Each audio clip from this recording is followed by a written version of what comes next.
You step on the brake pedal at 60 miles an hour and your foot hits a wall. Not a pedal, a wall.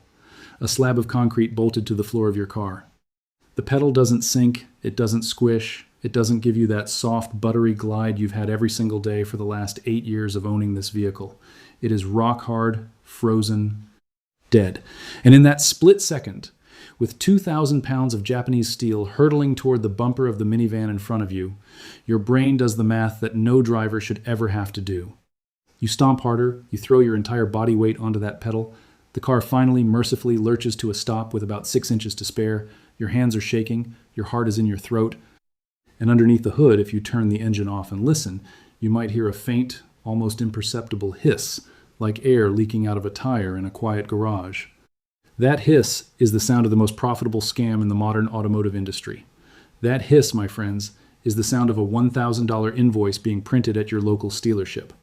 And the part that failed, the part that turned your safe, reliable commuter into a runaway shopping cart, costs $3.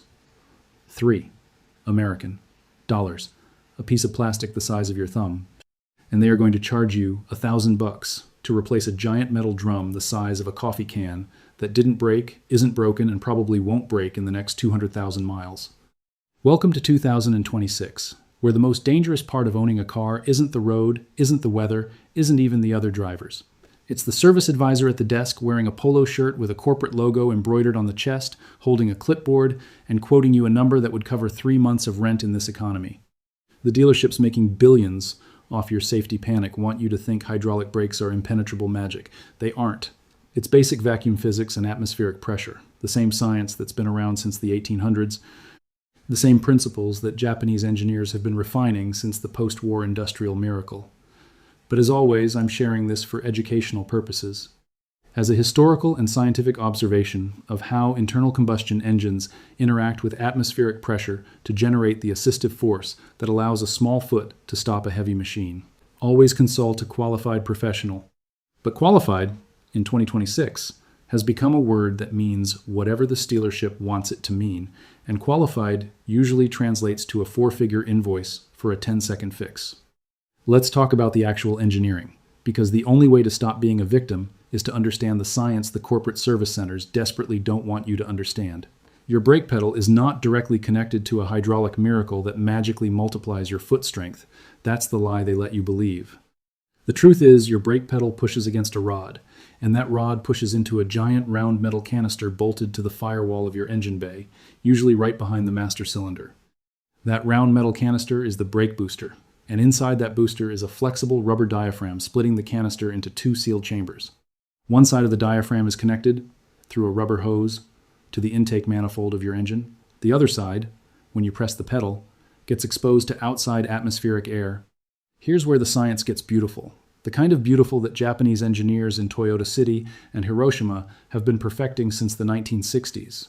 Your engine, while running, is essentially a giant air pump that creates suction. Every time those pistons go down on the intake stroke with the throttle plate mostly closed, they create what we call intake manifold vacuum, typically around 18 to 22 inches of mercury. That's a serious negative pressure. That vacuum, through the hose, sucks all the air out of one side of the brake booster. So one side is essentially a near vacuum, almost empty of air molecules. And the other side, the moment you touch the pedal, gets opened up to the ambient atmosphere, which is pressing down on every square inch of this planet at 14.7 pounds per square inch. The atmospheric pressure, that invisible ocean of air sitting on top of our heads, rushes into the chamber and pushes the diaphragm with massive force toward the vacuum side. That force, that atmospheric pressure pushing on a diaphragm probably 8 or 9 inches in diameter, multiplies your foot pressure by a factor of 3, 4, sometimes 5 times. You push with 30 pounds of force, the booster delivers 150 pounds into the master cylinder. That's why your pedal feels soft and buttery and easy. It's not your foot stopping the car. It's the atmosphere itself stopping the car. The weight of the sky is your co-pilot, and the only thing that makes that miracle of physics possible is that the vacuum side has to stay a vacuum. The moment air leaks into the vacuum side, the pressure differential collapses, and atmospheric pressure can't push the diaphragm anymore because there's atmospheric pressure on both sides of it. No vacuum, no differential, no assist, just your foot, alone, trying to compress brake fluid through a master cylinder designed to be helped by the entire sky. If you're tired of mechanics weaponizing your safety to steal your money, hit that like button right now Because every single thumbs up on this video punches a hole in the algorithmic wall they've built around independent mechanics like me. Tell me in the comments exactly what a Stealership quoted you when your brake pedal went hard. Was it 800? 1200? Did they try to upsell you on a full master cylinder replacement? Or did they go for the platinum package and try to swap the entire ABS module too? Drop the number, drop the dealership name. Let's name and shame the worst offenders in this community. Now, the villain. The scene plays out the same way in every dealership service bay, from Los Angeles to Boston to Miami, every single day of the week in 2026. Customer rolls in, terrified, white-knuckled, telling the service advisor that the brakes went hard and they barely stopped. The service advisor's eyes light up like a slot machine hitting jackpot because they know exactly what's coming. They take the car back. The technician, who may or may not actually be a certified master mechanic and is more often a flat-rate flagger trying to bill as many hours as possible, plugs in a scanner, sees no codes, then opens the hood for 30 seconds. He doesn't even touch the booster. He doesn't perform a vacuum gauge test. He doesn't pinch the hose. He doesn't pull the check valve.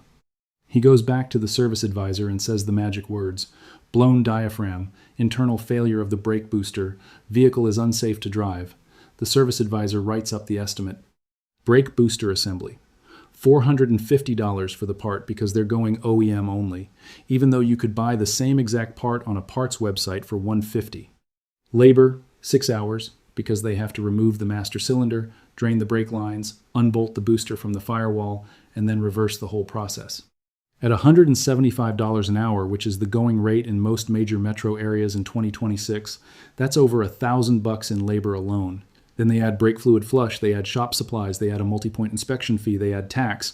You're looking at $1,200, $1,300, sometimes $1,500 out the door. And here's the kicker.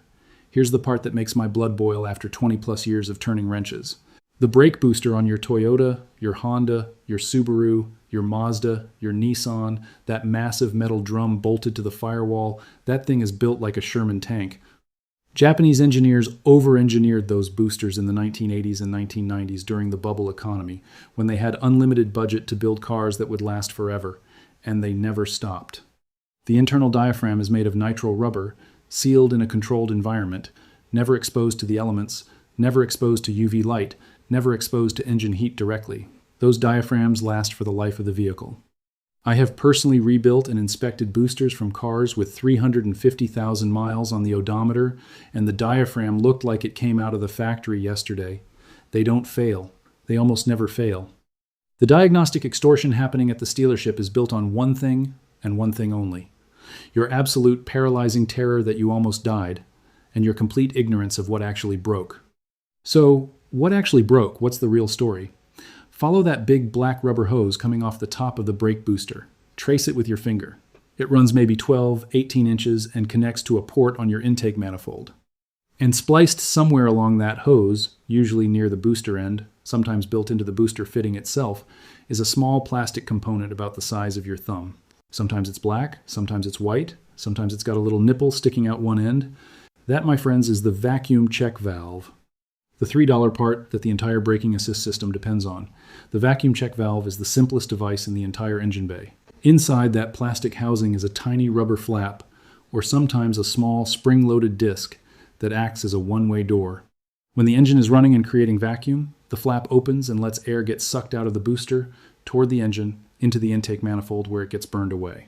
When you turn the engine off, or when you stomp on the accelerator and intake vacuum drops, the flap slams shut and prevents any outside air or any reverse pressure from leaking back into the booster.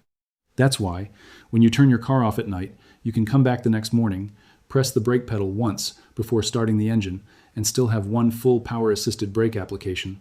The booster held the vacuum overnight because that tiny rubber flap stayed sealed. 20 inches of mercury, sometimes more, held in a sealed chamber for 12 hours by a piece of plastic and a tiny flap of rubber. That's the miracle. That's the part that does all the work.